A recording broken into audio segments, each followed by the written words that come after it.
Good morning বন্ধুরা। আজকে মঙ্গলবার, বজরংবলির দিন, তাই আজকে হচ্ছে নিরামিষ। আর যারা যারা আমার মতো বজরংবলির ভক্ত নিশ্চয়ই তারা সবাই নিরামিষ খাচ্ছে। তা আজকে হচ্ছে প্রচণ্ড বাইরে বৃষ্টি হচ্ছে, তার জন্যে কি বলতো, বাজার টাজার একদম বন্ধ। বাজার কে করতে যাবে? বড়মশাই ঘরে না থাকলে কে বাজার করে দেবে? ছেলেকে বলে বলে বলে বলে হয়রান। তা কালকে বলে বলে একটু বাজারে পাঠিয়েছিলাম বন্ধুরা। তা কি নিয়ে এসছে দেখো বাজার থেকে, বাজার করে বলেছিলাম একটু আজকে মঙ্গলবার নিরামিষ সবজি একটু করবো। দেখো সবজি নিয়ে এসছে 4টে ঝিঙে, 4টে বড় বড় ঝিঙে লম্বা লম্বা, আর তোমার 4টে উচ্ছে নিয়ে এসছে, আর একটা ব্যাগের ভেতরে আছে, আর আলু। এই সবজি বাজার করে নিয়ে এসছে। আর কি বলবো বলো, কাকে বাজারে পাঠাবো? তার জন্য আজকে আর কি করবো এটা আলু উচ্ছে ভাজা করবো, আর ঝিঙা আলু পোস্ত বানাবো।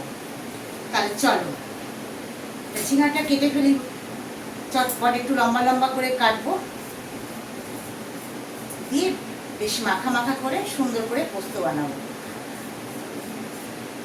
তা আজকে হচ্ছে এটাই হচ্ছে আমার রান্নার, কিচ্ছু করার নেই। যেটুকু সবজি আছে ওটা দিয়ে আজকে চালাতে হবে। কালকে বড়মশাইতে ঢুকলে তখন হচ্ছে বাজার, বুঝেছো কিরকম চাপের মধ্যে আছি আমি, তোমরা বন্ধুরা দেখো।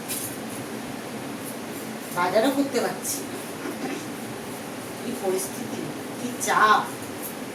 চাপে চাপে না রাত্রিবেলা ঘুম আসছে না, এতটা চাপ।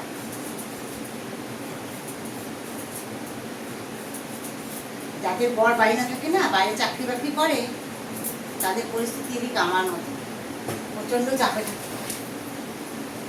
আর নিজে যেতে পারলে ভালো, নিজে যদি করতে না পারো তাহলে একদম চাপের ওপর চাপ।